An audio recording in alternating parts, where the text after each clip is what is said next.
그렇죠. 옛날에 우리나라에도 유명한 보름새라고 있어가지고 보름은 남자, 보름은 여자 그런 말 들어봤죠? 어? 그런 얘기 들어봤어요? 그런 그 성적 불능 말이냐면 결함이 있는 사람들이에요. 그래서 이런 사람들과도 가까이해서는 안 된다고 한다. 이상이 가까이해서는 안 될 사람들인데 최후의 사람들에 대해서는 언뜻 기이한 생각이 들지만 지금 무슨 말이냐면은 성적인 능력이 결여된 사람. 무슨 말이냐? 그러면은요,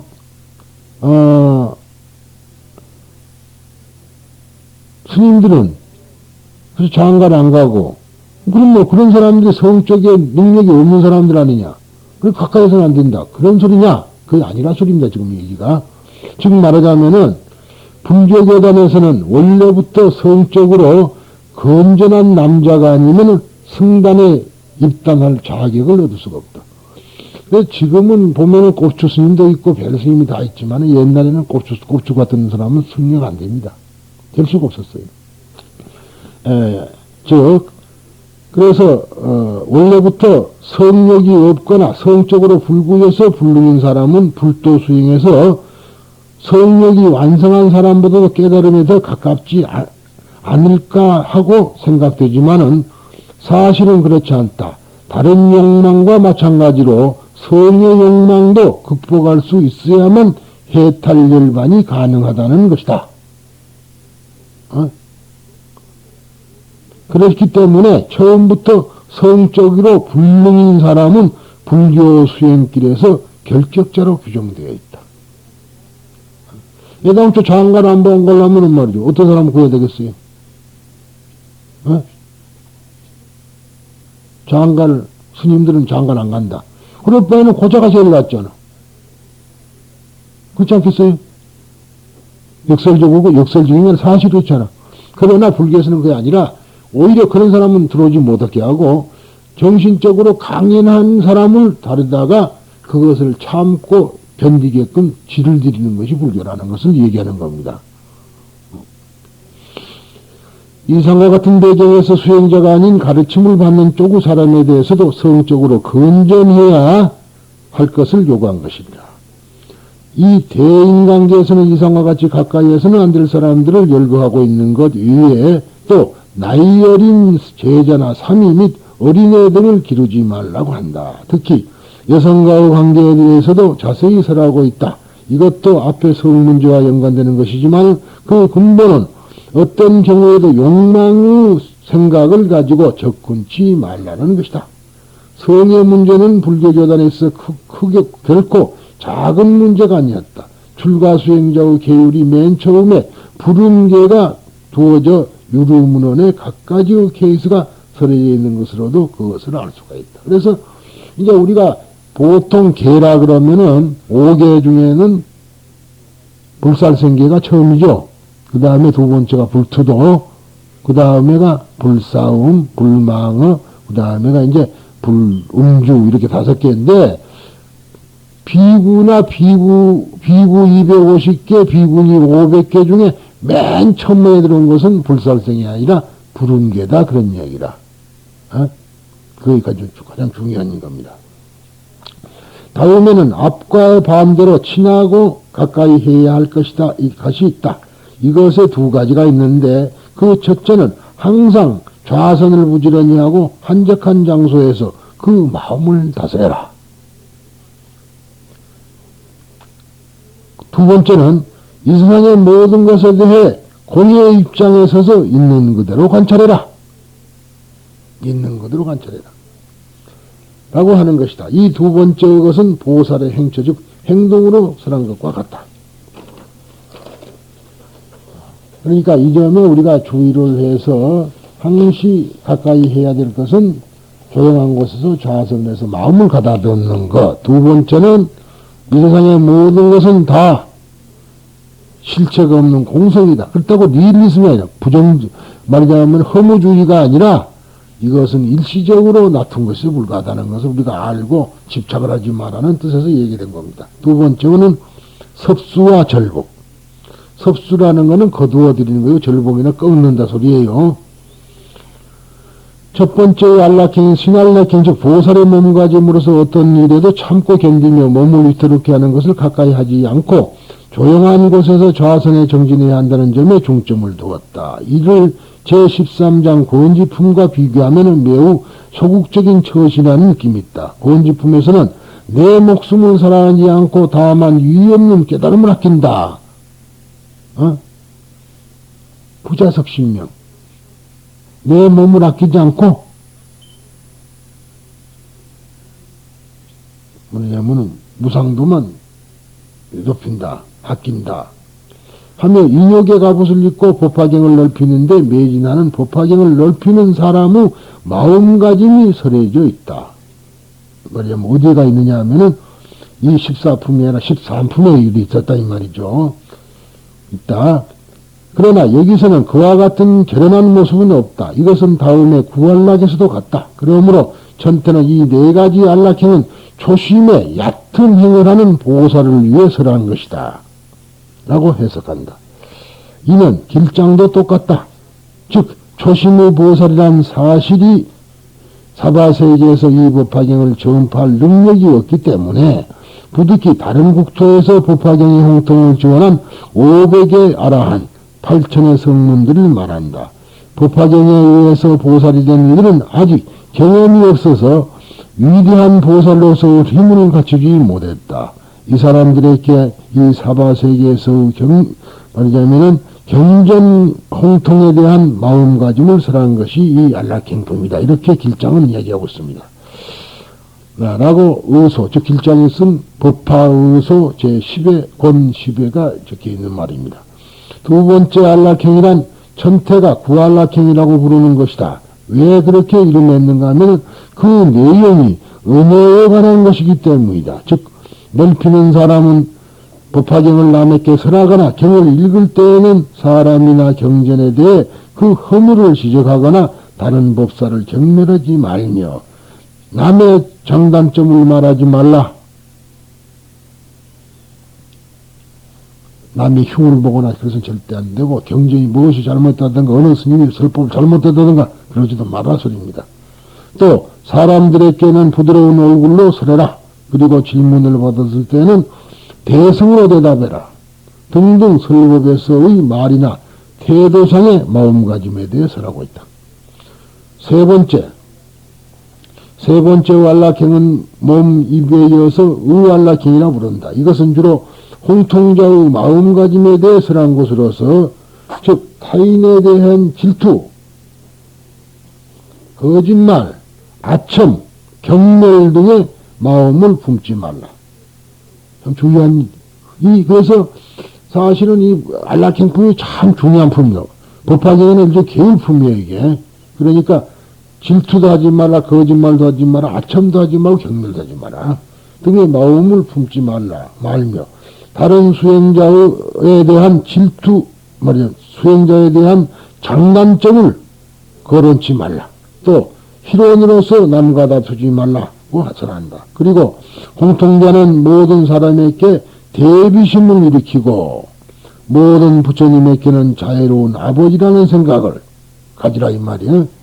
부처님을 우리가 사생자부로 한다면 아버지다 가지며 보살에 대해서는 큰 스승으로 생각해야 한다. 어느 보살이냐면 문수보살이라든가 관세음 보살을 스승으로 생각해야 된다. 그리고 법을 설할 경우에는 어느 한 사람을 편애하지 말고 모든 사람에게 평등하게 설하라 라고 하는 마음가짐을 가르치고 있다. 마지막 네 번째의 안락행을 천태는 서원안락행이라 이름한다. 그것은 넓히는 사람에게 법화경에 의한 중생제도의 서원을 일으키게 하기 때문이라고 한다. 즉 법화경을 넓히는 사람은 출가 제가를 불문하고 모든 사람에게 큰 자비의 마음을 일으키고 자기가 깨달음을 얻었을 때에는 그 모든 사람들을 법화경 속으로 이끌어들이도록 하겠다는 서원을 세워야 한다고 전한다. 내가 지금은 안 되지만 내가 깨달음을 이루면은 일체 중생을 모두 다 법화경으로 끌어들이겠다. 그런 생각을 가지라. 이상의 첫 번째부터 네 번째까지가 사안락행이다. 법화경은 말법시대에서 이 법화경을 높이는 사람은 이 네 가지의 몸과 마음과 즉 마음을 닦음에 의해서 그 설법에 과실이 없어 출가 수행자나 제가의 국왕을 비롯하여 불화음한 거사 등 온갖 계층의 사람들로부터 존경과 찬탄을 받는다. 만일 사람들에게 어려운 질문을 받더라도 천신들이 주야로 항상 그를 지켜줄 것이라고 한다. 근데 우리가 흔히들 한문에 보면은 제천주야 그래. 제천주야가 상이 수호한다. 항시 지켜준다. 그런 얘기입니다. 천태지대사의 스승인 남학해사 스님은 중국 남북조 말기에 강학불교로 변한 당시의 불교계를 통렬하게 비판하고 좌선을 중심으로 하는 실천불교를 강하게 제청하였으니 그 때문에 몇 번이나 목숨을 잃을 정도 박해를 받은 사람이다. 그는 법화경을 보살의 실천수행으로 설한 경전으로 보고 특히 안락행품을 그 실천불교 기반으로 삼았다. 그에 저어서 법화경 안락행품 의의는 법화삼매라는 법화경에 의한 제법 실상을 관하는 삼명을 설한 것이다. 이 가운데서 그는 사안락행을 보살수행의 규정으로 파악하고 이를 우상행이라 이름한다. 이제 그런데 그래서 우리가 좀 독경하고 있는 말하자면 법화 참의에 이제 그 나와 있죠. 그래서 거기에만은 안락행품이 써져 있는데 일본 법화종파에는 안락행품을 안 씁니다. 일본에서는 이것을 안 쓰고 있다. 그런 얘기입니다. 그러나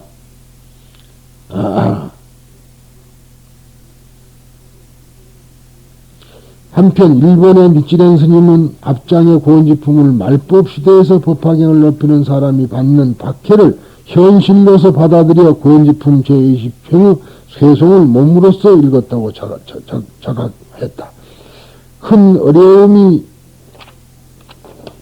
네 차례 작은 어려움은 헤아릴 수 없을 정도로 박해를 받은 그는 그러니까 이제 그래 저번에 봤죠.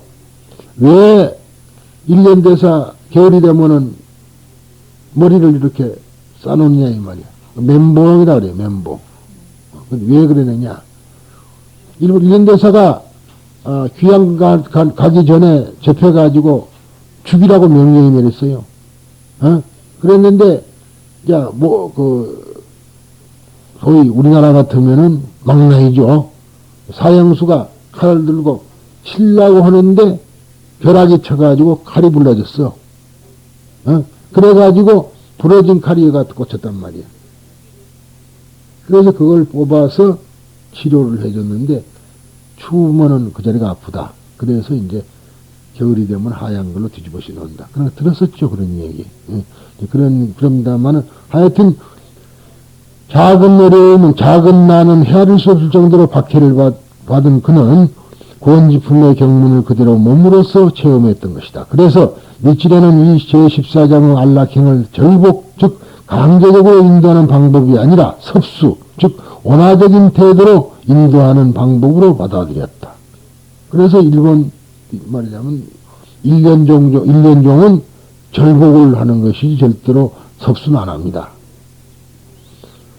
무릇 불법을 수행하려는 사람은 섭수와 절복 두 가지를 알아야 한다. 그런데 섭수인 제4 안락행의 수행을 지금 한다면 겨울에 씨앗을 뿌려서 이익을 구하는 사람이 어찌하느냐. 봄에 뿌려서 이익을 구해야죠. 겨울에 뿌려서 다 얼어 죽어본다 소리입니다. 권실을 즉 방편과 진실이 잠난한 이때 법화경의 적을 책하지 않고 살림에 들어앉아 섭수의 수행을 한다면 어찌 법화경 수행의 시기를 뜻하지 않게 잃고 말 것이 아니고 무엇이랴. 라고 말해 말법의 악한 세상에서 널리 유통케 하는 것은 섭수가 아니라 절복 역화에 있다고 설하여 섭수를 부정한 것이다. 그러니까 장가학계는 계속해서 이렇게 절복 역화를 하는 겁니다. 사이조를 정의하여 중국 천대를 계승하면서 가장 양자태기를 허락하지 않는 절복이라는 엄한 실천수행을 선택한 니치렌 스님의 법화경 신앙의 태도와 시대성을 여기서 엿볼 수 있다. 이상 제4한락형의 해설이 길어졌으나 법화경은 이 사한락형을 설한 후 다음에 상투 속의 밝은 구슬의 비유, 즉 계중명주 비유에 의해서 법화경이 모든 부처님 열의 비밀장으로서 최고 얻기 어려운 경전이라고도 말한다. 즉 질투와 정오심의 극복, 상투 속의 밝은 구슬에 관한 비유, 즉 계유주는 아래와 같다. 만주슈리어 비유하면은 강력한 전륜성왕이 그 위력으로 여러 나라를 평정하려 하지만은 여러 나라들은 그의 명령에 따르지 않기 때문에 왕이 직접 토벌에 참가한다. 왕은 전공을 세운 장병에게 각각 그 공로에 알맞게 여러 가지의 상을 내린다. 지금은 훈장 한나라 합니다만 옛날에는 시급을 줬잖아요. 시급. 농사도 말하자면 밭도 얼마를 띄주고 먹고 살게 하고 이제 그랬습니다. 그래서 옛날에 개국공신들이 부자였던 게 그런 거죠.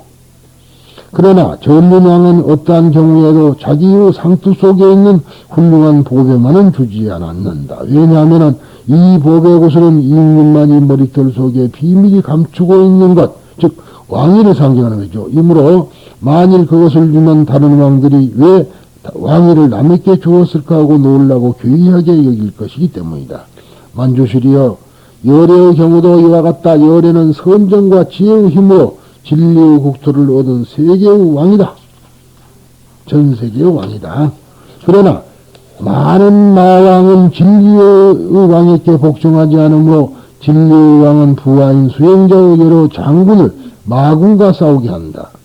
이 싸움에서 정과를 올린 수행자에게는 다시 많은 가르침을 설하여 그들을 기쁘게 한다 그랬는데요. 이제 마군과 싸운다 그러는데 이제 마군이 밖에도 물론 있습니다만은 이것은 아내가 있는 거야. 자기 마음에.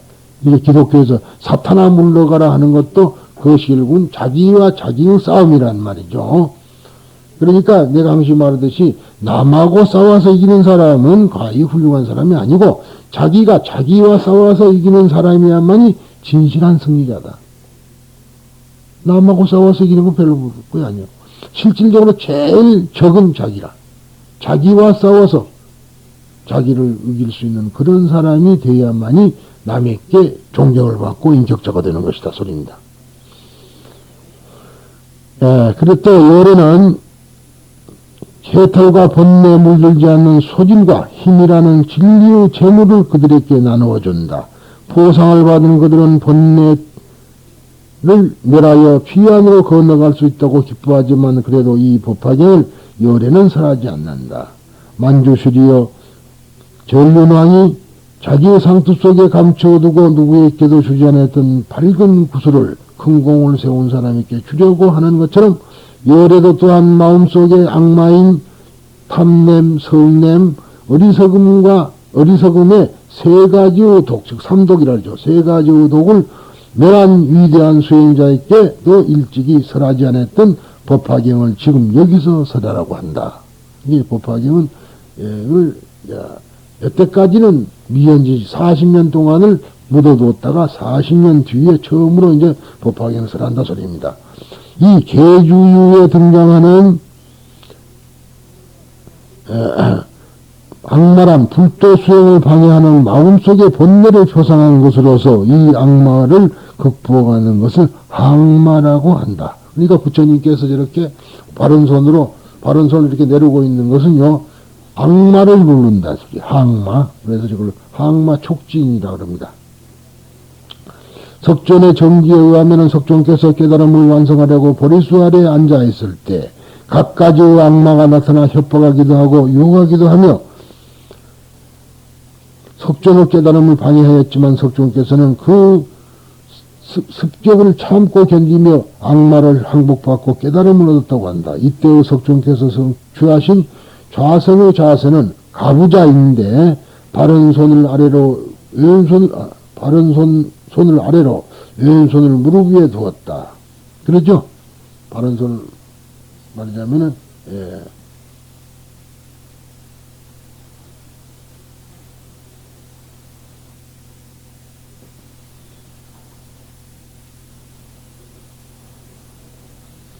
그래서 두 번째 손가락으로 대지를 가리키는 모습을 하였더니 악마가 물러갔다고 하여 이 두 손의 모양을 항마이나 이름한다. 그런데 사람들은 근데 이 바른 손이라는 것은 우리가 볼 때 바른 손이에요. 어? 부처님의 바른 손이 아니요. 그렇죠. 왼손 손가락을 이렇게 밑으로 놓고 있죠. 그렇죠. 우리가 볼 때는 왼손이라니. 부처님의 바른 손이 아니라고. 예, 그런데 사람들은 이 악마가 밖에 있는 줄로 착각하고 있다. 그러나 우리들의 마음속에는 부처와 범부가 함께 살고 있으니 이를 성가에서는 불범동거라고 한다. 여기서 말하는 부처와 범부는 모두 인격체가 아니며 부처는 불성을, 범부는 인간성을 비유한 것이다. 따라서 불성과 인간성과 원래 이질적이거나 다른 차원의 것이 아니라 동일성의 것이니 이것이 대성불교의 서성이다. 윤리 세계에서는 우리들의 마음속에 일어나는 선악과 정사 현상을 상대적으로 보고 선악, 정과 사를 서로 싸우게 하여 선과 정이 악과 사에 이기도록 한다. 그러나 불교에서는 선과 악, 정과 사를 서로 적대적인 것으로 보지 않고 동거하는 것으로 여겨 나란히 앉게 하여 선과 악, 정과 사를 하나의 몸, 즉 일체로 지향한다. 마치 동거하는 부부가 고립하지 않고 한 몸이 되어 활동하는 것과 같다. 흡사하다.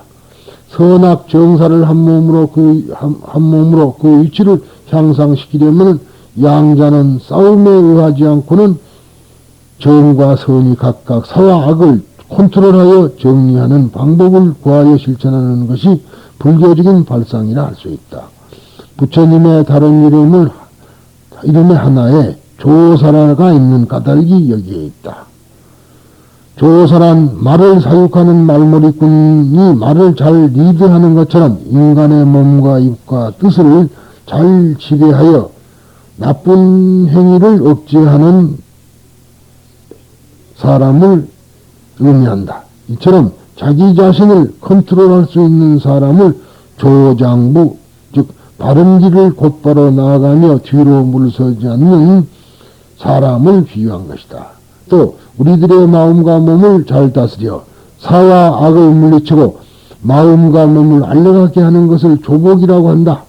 그런데 오직 한문으로 번역된 경전을 읽어가면은 사와 악 모든 본내와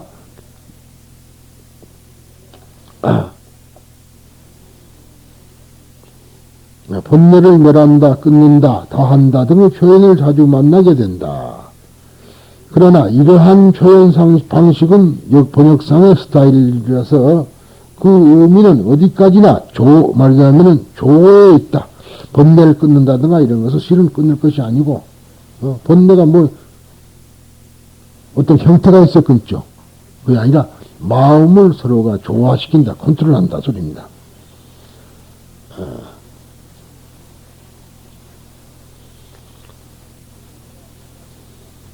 왜냐하면 우리가 살아있는 한 결코 모든 번뇌를 뿌리채 뽑아버릴 수는 없는 것이다. 그러므로 이 절대로 멸할 수 없는 번뇌를 완전히 끊어 없애려고 애쓰는 것은 번뇌의 수를 하나 더 증가시키는 결과가 된다. 그러므로 사와 악을 컨트롤하여 조복하는 방법에 따르는 것이 현명한 일이다.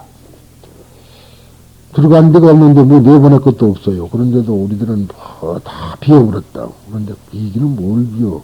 물동인간이 비우게? 그게 아니라 컨트롤해서 조용했다 소리입니다. 그게. 조복이란 조화 제복은 준말인데 마음과 몸을 고르게 진정시키는 것, 몸의 존재 방식을 바른 상태로 고르게 하여 악을 눌러 제거하는 것을 말한다. 악을 눌러서 제거함이란 악을 정돈하는 것, 악을 컨트롤하는 것이다. 이런 마음으로 앞에 항마나 계주의 비유를 읽노라면은 조복을 위해서는 불도 수행자의 실천 강목인 육바라밀과 발정도가 희곡적으로 상징되어 있음을 잘 이해할 줄 믿는다.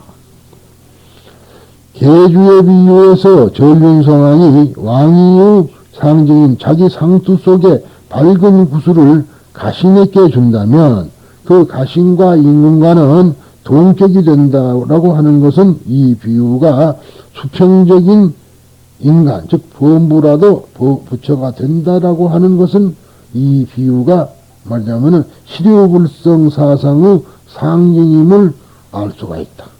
누구나 다 부처가 될 수 있는 것이기 때문에 한 소리입니다, 이게. 그러나 이러한 대승사상은 부처와 중생과의 사이에 하나의 선을 긋고 있는 소위 소승의 사람들에게는 믿을 수 없을 뿐만 아니라 존엄한 부처님을 모독하는 위험한 사상으로만 비칠 것이다. 그러므로 법화경 교단의 사상 내용이 분명히 밝혀지면은 세간의 커다란 반대를 불러일으킬 것은 분명하다. 법화경 신봉그룹이 지금까지 밝히지 않았던 법화경의 사상을 설에서 보인다면은 소승불교는 물론 대승불교의 사상과 서로 수용될 수 없는 많은 현상, 신앙그룹으로부터 격렬한 비난을 받을 것은 확실한 일이다. 이것을 생각하면은 계주의 비유에는 법화교도가 장래에 걸쳐 박해를 받을 것이라는 암시가 있음도 있게 된다 그랬습니다. 그런데 역시 우리가 중요한 것이 말이죠.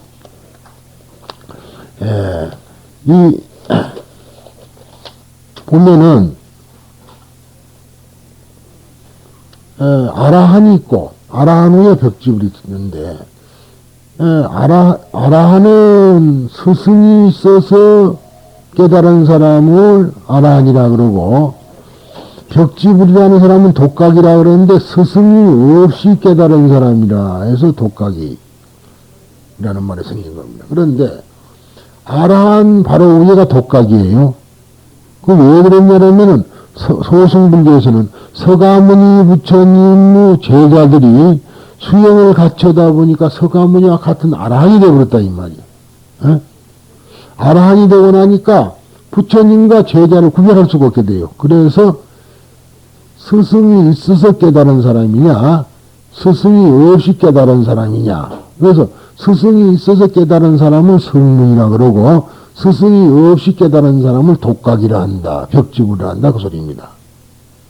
그러니까 그리 된다면은 서가모니 부처님을 이야기한 거예요. 그래서 옛날 경전을 보면은 그 산스크리트 경전을 보면 모두가 다 모든 부처님은 아라한이다 그랬다 이 말이. 아라한. 그 말이 무슨 말이냐면 열의 다음에 음공이라는 말은 아라한이라는 말이에요. 그러니까 모든 사람은 다 아라한이라는 뜻입니다. 이게. 그래서 왔는데 법화경에서는 두 단계를 뛰어넘어서 구도자 즉 보살이라는 것을 만들어냈어요. 중생을 건지는 사람을 보살이라 한다. 그렇게 얘기됐죠. 근데 그러면은 육체적인 몸을 갖지 않은 소위 관세음보살 또는 문수보살 수많은 보살들이 있는데 그 사람들은 그러면 어디가 있느냐 그렇게 물을 수 있지만은 그것은 어디가 있는 것이 아니라 여러분의 마음속에 달아주고 있다. 그래서 우리가 관세음보살 염원다는 것은 관세음보살하고 한참 떠들고 보면요 내가 가늠인지 내 이름이 뭔지 모른다 이 말이에요. 그래서 많이 그렇게 외움으로 말미암아 자기가 관음이 되는 거예요. 그런데 우리들은 대부분 사람들은 그런 정신을 모르고 그저 관음기도 한다 그래야 관음 앞에 뭐 음식 차려놓고 저러고 그것은 결국은 미신이지 절대 불교가 아니다. 음식을 차리지 말한 거니 음식을 차리더라도 그 이치를 알고 말하자면 해야 되는 것이지 그저 무당 구절시 말이지 저리다가 그런 걸 하는 것은 원래 마땅치 않다. 그러니까 무슨 말 지금 여러분들은 너무 지나치게 얘기하지만 나도 깨달으면 부처잖아요. 그죠? 그건 다 인정해요. 깨치면 부처라. 그러면은 아직 깨치기 전에 사람 이 다음에 깨칠 것이로되 아무나도 그런 거 아니야. 이 다음에 성불을 할 것이로되 아직까지 성불하지 못한 사람을 초기 불교에서는 보살이라 그랬대. 그게 부처님 하나만 서가모니에 있기만 주어졌던 이름이라. 근데 대승불교로 올라오면서 시류불성이라 이 세상의 모든 것은 다 불성이 있다. 이렇게 되니까 불성이 있기 때문에 개발을 하면 부처가 된다. 금이 원래 있으면 캐면은 금이 나올 거 아니에요. 그런 얘기. 그래서 모두가 다 있다. 그러니까 뭐 어떠한 사람 아까 뭐 장애자니 뭔 말이지만 장애자가 됐든 뭐가 됐든 일체의 모든 사람이 깨닫기만 하면 다 부처다. 그렇게 이제 대승불교 쪽에서는 하면서 소승불교와 이제 서로가 많이 티격태격하게 많이 됐습니다만 그렇다고 해가지고 말하자면 전쟁을 하거나 그런 일은 실은 없었습니다.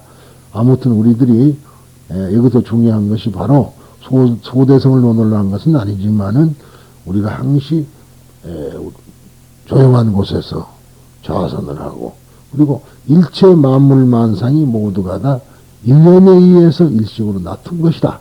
그렇기 때문에 공성이라는 것을 알게 된다면 항시 우리가 마음 편안한 곳에 마음이 면물로 있을 것이다. 그런 얘기가 되겠습니다. 그래서 안락행이라는 건 안락한 수행 방법이라 아니라 하지만은 육체적인 수행 방법이 아니라 정신적으로 내가 마음이 안락한 상태를 하려면 어떤 사람하고 멀리하고 어떤 사람은 가까이 해라. 그래 됐다는 걸 알겠죠? 그러니까 아까 말한 대로 그러한 권력이 있는 사람이라는 거나 노름판이라든가 노름에 종사하는 사람이라든가 이런 사람들 가까이 하게 되면 자연히 물이 들어요. 금묵자흑이라. 그러니까 사람을 너무 골려서 넣어라. 그래서 이제 법화경 28품 제일 마지막에 행법, 4가지 행법을 들었다 이 말이야. 28품에 내 행법이 뭐냐? 4가지 것을 우리가 완성해야 된다. 첫째, 부처님께서부터 우리가 가피를 받고 있다는 걸 믿을 것. 두 번째, 또 뭐죠? 두 번째가 말하자면 정정취에 들어라. 정정취란 거는 결정, 말하자면 부처가 될 결정된 사람들, 즉 불자들의 모임에 들어라. 내가 사실 얘기하면 당신 누구야 그러면 절에 다닙니다 그러면 당신 불자요 그러면 예. 그럼 당신 아버지가 부처님이요 아니요. 불자는 무슨 불자? 그러잖아요. 불자라는 거는 부처님의 아들이자 자기가 부처님의 자식이라는 것을 알아야만이 불자가 되는 거예요. 그러한 것이 4가지 말좀 있는데 그 다음에 이제 두 번째가 빠졌습니다만 가장 중요한 것이 아까 말한 대로 부처님께서 중요한 게 내가 항시 부처님의 가피로 내가 살고 있다.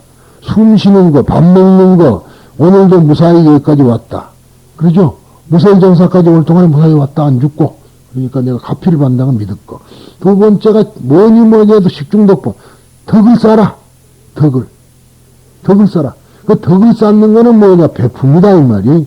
덕 쌓는 거. 나는 덕이 없어. 그런 사람이 많은데 덕이 없으면 배품은 될 거 아니요.